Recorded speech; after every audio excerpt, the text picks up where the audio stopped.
저는 오늘 여러분들과 함께 무너진 자를 부르시는 하나님이라는 제목으로 오늘 하나님의 말씀을 나누려고 합니다.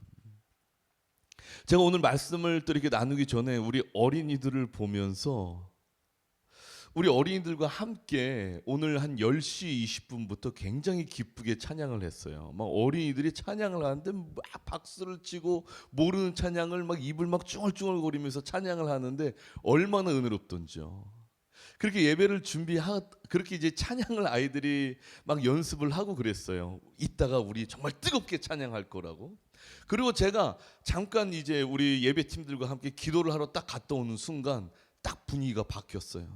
우리 아이들이 얼굴이 확 굳어 있는 것입니다. 그 순간 무슨 어려움이 있었던 것 같아요. 제가 잠깐 없는 동안 뭔가 아이들끼리 분란이 있었더라는 거죠. 근데 우리 어린 학생들, 이렇게 우리가 힘들고 어려울 때 내가 좀 전에는 정말로 하나님 앞에서 뜨거운 마음으로 찬양할 수 있었어. 그런데 지금 왜 이러지? 그런 순간에도 불구하고 하나님은 여러분들을 부르신다는 거예요. 하나님의 자녀로. 그래서 하나님은 여러분들에게 큰 사명을 또 부어줄 거라는 겁니다. 오늘 이러한 말씀을 우리 어린이들 뿐만 아니라 우리 모두에게 하나님은 말씀하시기를 원하십니다. 우리가 인생을 살다 보면요, 정말 크고 작은 실패를 경험할 때가 있어요. 꿈을 꾸고 정말로 열심히 달려가 보지만 예상치 못한 그 장애물에 확 걸려서 넘어질 때가 있다라는 거죠. 한때는 정말로 무엇이든지 다 할 수 있는 그런 자신감, 그런 가운데 있어서 제가 예전에 그랬잖아요. 야, 나는 하면 다 된다. 나 같은 사람이 없다. 막 이런 자신감으로 있다가 갑자기 생각지도 못한 그 장애물에 걸려서 점점 초라해지는 내 모습을 볼 수도 있고, 그러다가 결국에는 와, 나 정말 이러다가 끝나는 거 아닌가? 나 정말로 아무것도 할 수 없는 존재 아닌가? 이렇게 낙심할 때가 있다라는 거죠. 여러분, 바로 모세가 그랬습니다.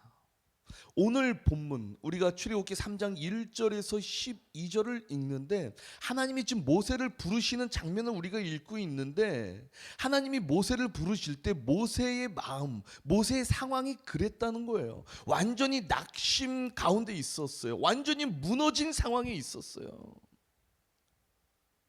모세는 여러분 지금 이때가 80세의 나이였었는데 40년 전엔 어땠냐면요, 애굽의 왕자였었습니다. 40년 전에는요, 애굽의 왕자로서 큰 꿈을 품고 있었던 모세였어요. 그런데 지금 그는 미디안 광야에서 40년 동안 양을 치는 그 목자가 되어 있는 상황이었다는 거죠. 그의 현실은 더 이상 어떤 위대한 일을 감당할 수 없는 그런 자리처럼 보였습니다.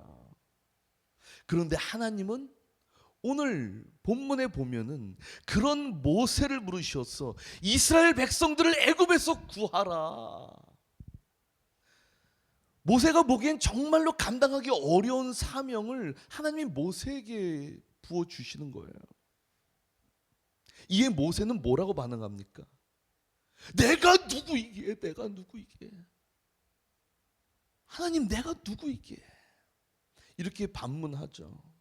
자신의 처지와 능력을 돌이켜 볼 때 그 사명은, 하나님이 지금 내게 주신 사명은 정말로 불가능해 보였다고 모세는 생각을 했던 것이죠. 그러나 하나님은 그런 모세에게 내가 너와 반드시 함께 할 거야. 걱정하지 마. 내가 너와 함께 할 거야. 이렇게 약속을 주십니다. 즉 하나님은요, 우리에게 일을 맡기실 때 우리의 힘으로 하나님의 일을 감당케 하시는 것이 아니라 우리를 통해 하나님의 능력으로 이루어 가신다고 약속하시는 분이시라는 거예요, 여러분. 오늘 우리는요, 지금 이 본문을 통해서 완전히 무너진 그 모세를 하나님이 부르시고 그에게 감당할 수 없는 사명을 맡기신 그 하나님의 놀라운 그 은혜를 묵상해 보려고 합니다. 또한 내가 너와 함께 있으리라는 그 하나님의 약속을 통해서 감당하기 힘든 그 사명을 하나님의 능력으로 감당케 하시는 그 은혜를 우리 오늘 다 함께 한번 은혜를 경험하길 소망합니다. PPT 되나요? 되네요. 우리 첫 번째는요, 하나님은요 무너진 모세를 부르셨어요. 그렇죠? 어떤 모세를 부르셨다고요? 무너진 모세를 부르셨어요. 사도행전 7장 21절에서 22절을 보면요, 모세는 애굽의 왕 바로의 그 딸의 아들로 길러졌어요. 즉 그는요, 모세는요 왕궁에서 왕자로 성장한 사람이었습니다. 여러분, 애굽의 왕자로 길러졌다면 당연히 왕실의 교육을 받았겠어요, 안 받았겠어요? 받았겠죠. 그래서 사도행전 7장 22절을 보면요, 모세가 애굽 사람의 모든 지혜를 배워서 그의 말과 그의 하는 일들이 능하더라라고 기록되어 있습니다. 여러분, 모세는 애굽 왕실의 모든 학문을 익히면서 말과 행동이 아주 능한 사람으로 계속 교육을 받았던 거예요. 왜 그런 교육을 받았을까요? 왜 그런 교육을 받았겠어요? 즉 모세는 사람들을 통솔하며 국가를 운영해야 할 그 지도자로 준비되고 있었던 인물이었어요. 그러나 오늘 읽은 우리 본문을 보면요, 오늘 우리가 읽은 본문 1절을 보면 모세는 왕궁의 지도자가 아니라 완전히 다른 삶을 살고 있더라는 거예요. 그의 현실은 이것이었습니다. 바로 모세가 그의 장인 미디안 제사장 이드로의 양떼를 치더니, 바로 이것이 모세의 현실이었어요. 여러분, 모세는 과거의 애굽의 왕자로서 그 지도자로 준비가 되고 있었으나 지금 오늘의 이 현실은 모세는 그의 장인 이드로의 양을 치고 있는 목자로 전락되어 있는 것입니다. 여러분, 모세가 또 지금 치고 있는, 자기가 양떼를 치고 있는 이 양이 누구 양이에요? 누구 양입니까? 자기 양입니까? 아니면 장인 이드로의 양입니까? 누구의 양이에요? 장인 이드로의 양이에요. 뭘 말합니까? 자기 소유가 전혀 없는 겁니다, 여러분. 한때 애굽에서 강력한 지도자로 성장했던 그가 이제는 자신의 것 하나도 없이 장인의 양을 치는 목자, 지금 그런 삶을 살고 있는 거예요. 이런 상황에서 모세는 어떠한 마음 상태를 갖고 있었을까요? 완전한 상실감, 완전한 처참함이 계속 마음에 있지 않았을까요? 이런 모세의 마음이 그의 아들의 이름에서 정말로 선명하게 드러나더라고요. 출애굽기 2장 22절, 우리 다 같이 한번 읽어보겠습니다. 시작. 그가 아들을 낳음에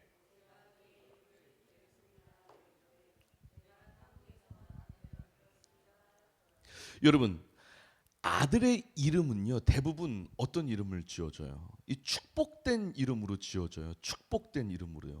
자녀의 이름은 대부분 축복된 이름으로 지어주잖아요. 제 이름은 김산입니다. 저희 어머니가 지어주신 이름이에요. 이 이름의 뜻은 모세가 신의 산에서 하나님의 음성을 들었듯이 너는 늘 하나님의 음성을 듣는 자가 되어라.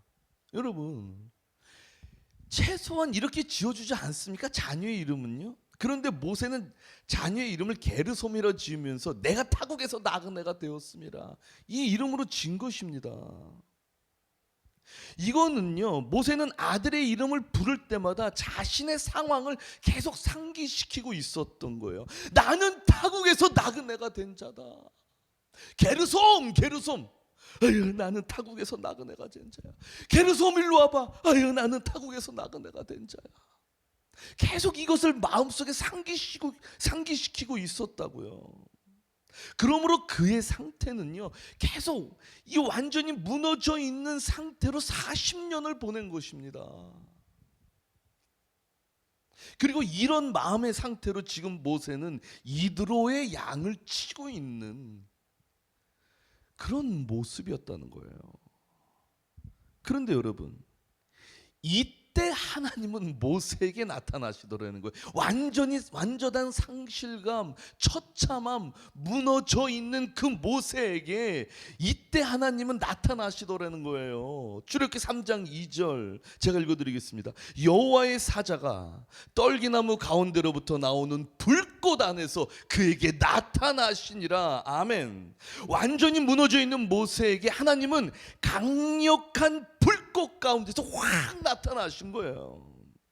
그리고 하나님은 거기서 모세를 부르십니다. 출애굽기 3장 4절 하나님이 떨기나무 가운데서 그를 불러 이르시되 모세야 모세야 하시매. 사랑하는 성도님 여러분, 혹시 지금 인생의 광야에서 주저앉아 계십니까? 혹시 실패하고 좌절하고 하나님께 나 같은 존재가 어떻게 쓰임받을 수 있어? 이렇게 울부짖고 있습니까? 그런데 여러분, 우리가 그 자리에서 눈물 흘리며 주저앉아서 낭망하고 있을 때 하나님은 모세에게 나타나신 것처럼 우리에게 나타나셔서 우리의 이름을 부르신다는 거예요. 단비야 단비야, 현서야 현서야.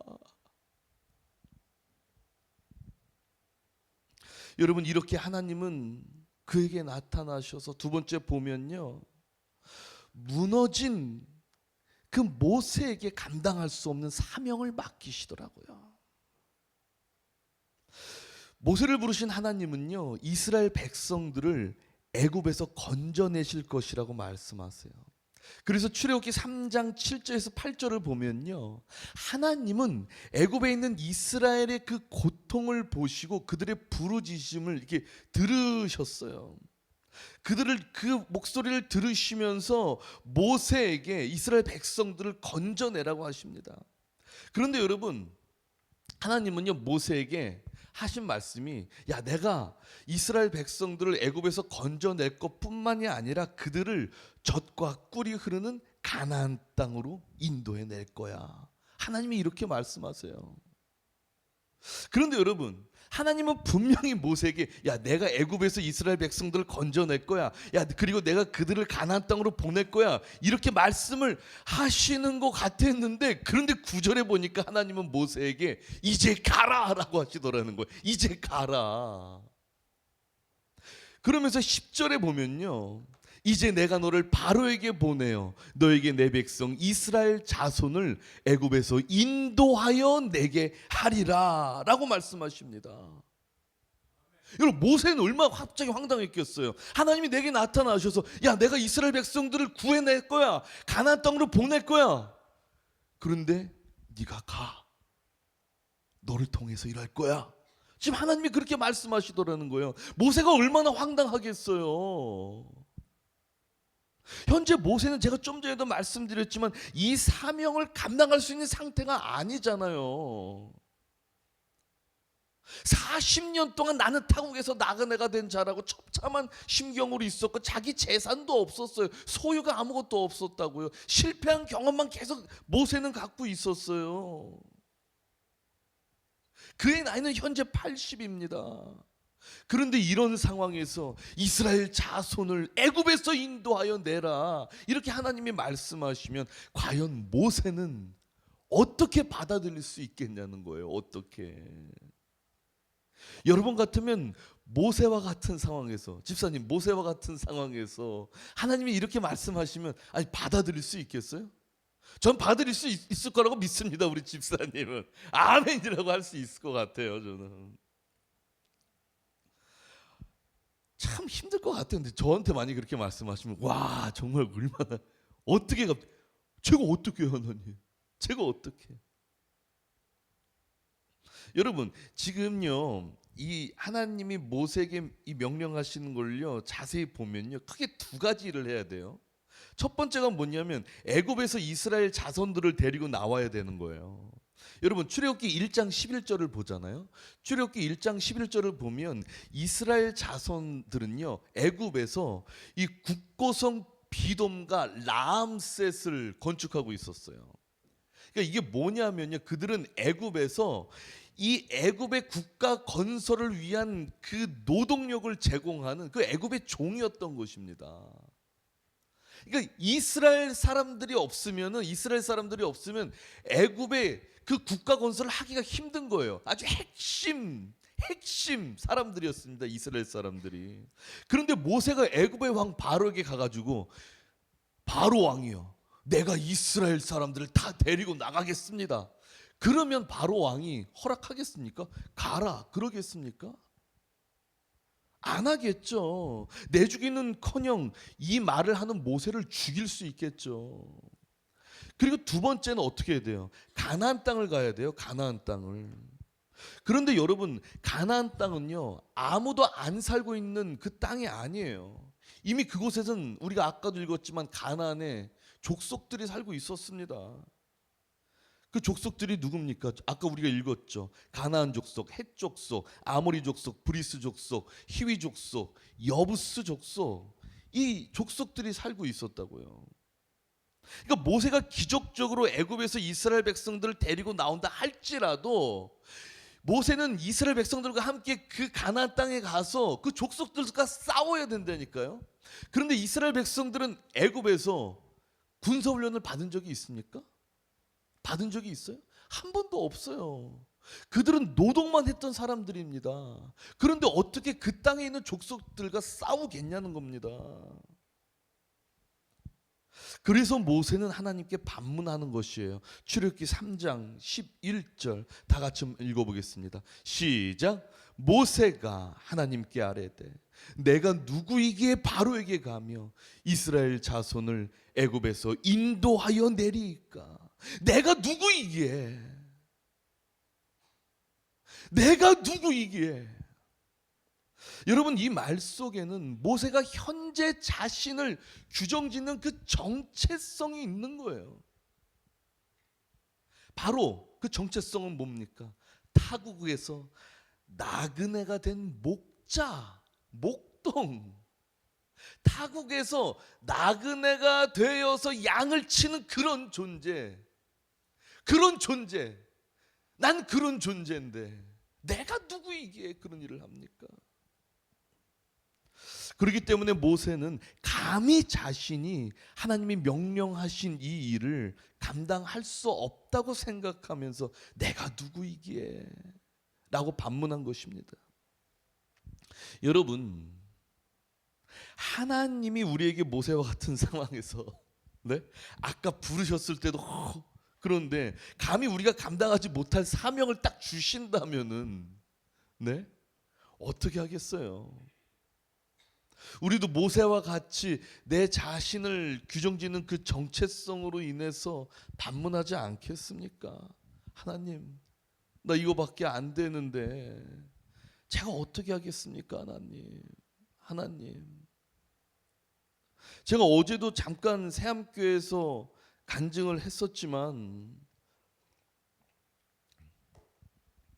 우리 교회 지금 모그처치 오산에 있는 이 교회로 오기 전에 제가 처음으로, 그러니까 첫 번째로 하나님 아버지 앞에, 하나님이 여기 계속 오라고 저에게 음성을 주셨다고 했잖아요. 근데 그때 제가 하나님한테 가장 물어봤던 게, 하나님, 똑같은 거였어요. 하나님, 제가 어떻게 갑니까? 제가 목회 경험이 얼마나 있습니까? 제가 거기서 어떻게 부흥을 시킵니까? 제가 어떻게 이 일들을 감당할 수 있겠습니까? 하나님, 저는 못합니다. 그냥 저는 아직도 큰 교회에서 더 배워야 되고 시스템과 조직이 잘 짜여진 데 가서 해야 됩니다. 많이 배워서 해야지. 제가 아무것도 없는 놈이 이제 신대원 2학년 이제 다 됐는데 제가 어떻게 가서 합니까?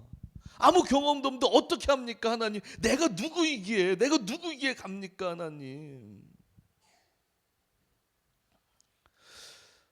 그런데 여러분, 참 놀라운 건요, 하나님은요, 모세가 하나님한테 내가 누구이기에 라고 말을 했을 때, 반문했을 때, 하나님은 모세에게 뭐라고 말씀하시냐면 내가 너와 함께 하겠다라고 말씀하시더라는 거예요. 그래서 그것을 약속하시더라는 거예요. 세 번째 뭐라고요? 다 같이 읽겠습니다. 시작. 그러나 하나님은 함께 하실 것을 약속하십니다. 아멘.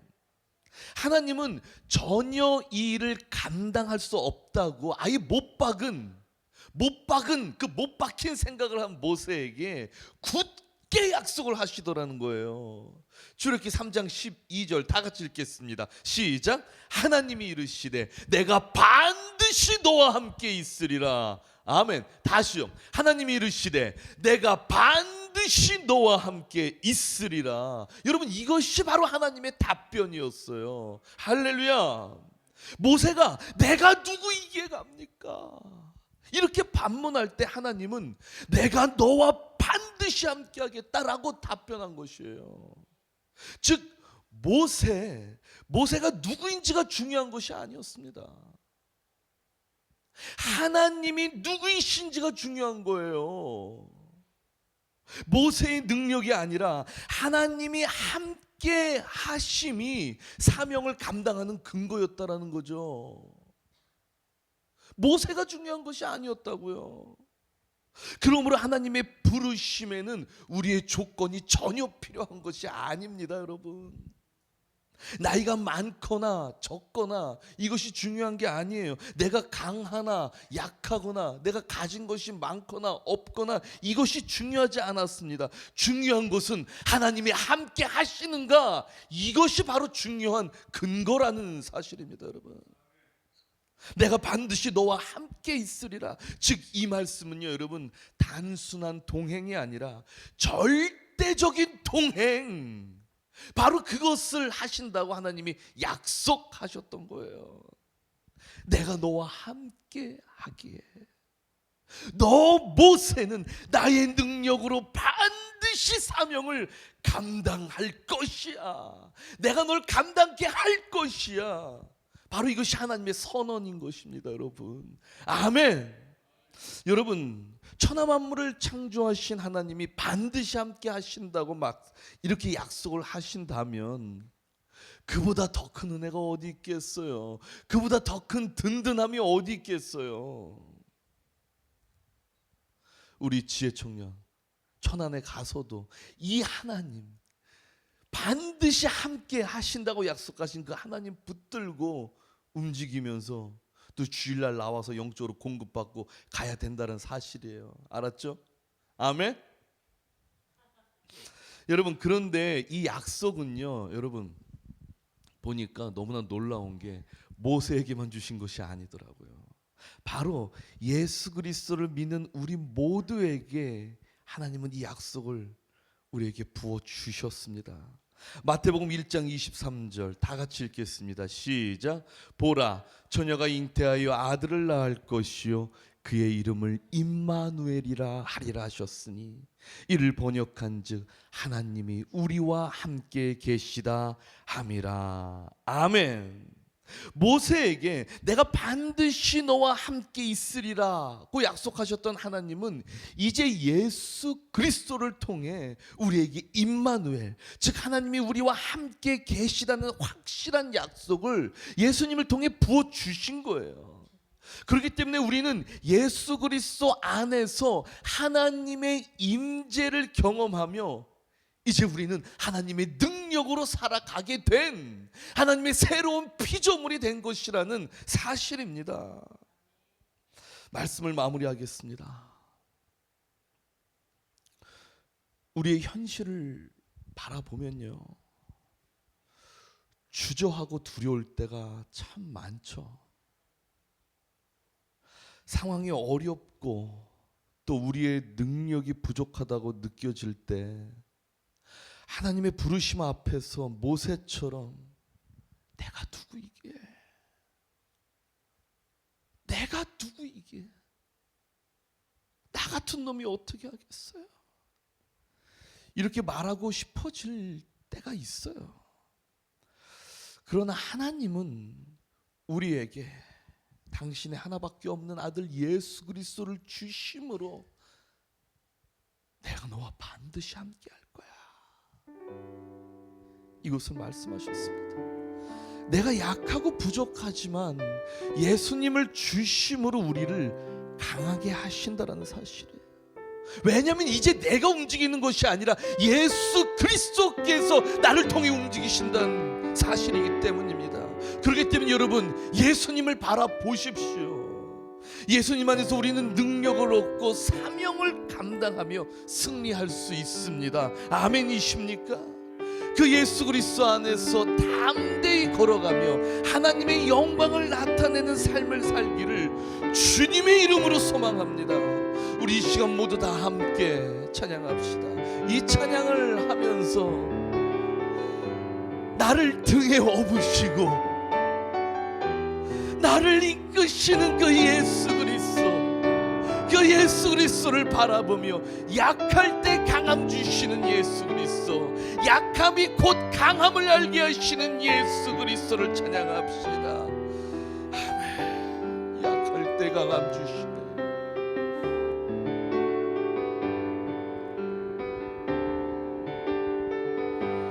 약할 때 강함 되시네. 나의 보배가 되신 주 나의 모든 것. 주 안에 있는 보물을 나는 포기할 수 없네. 주 나의 모든 것. 예수 어린 양,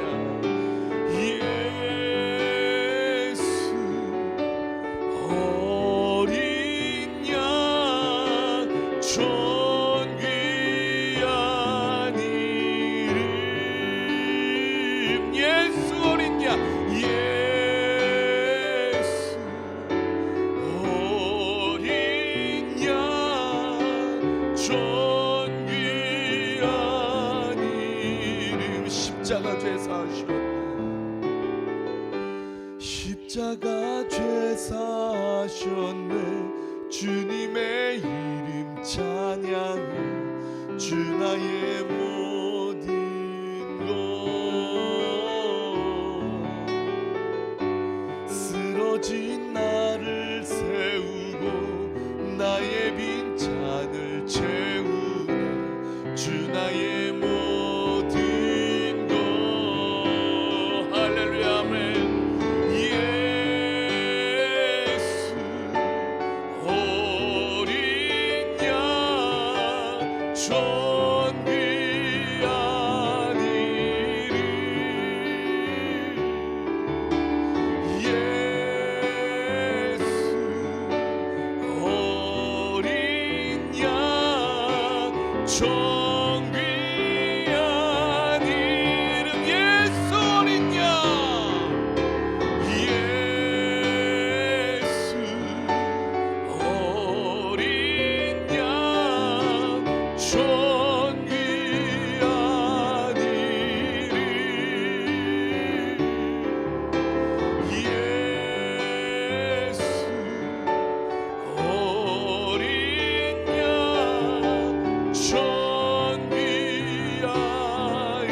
기도합시다. 기도로 나아갈 때 나를 붙드시고 나와 함께 하시는 주님을 바라보게 하소서.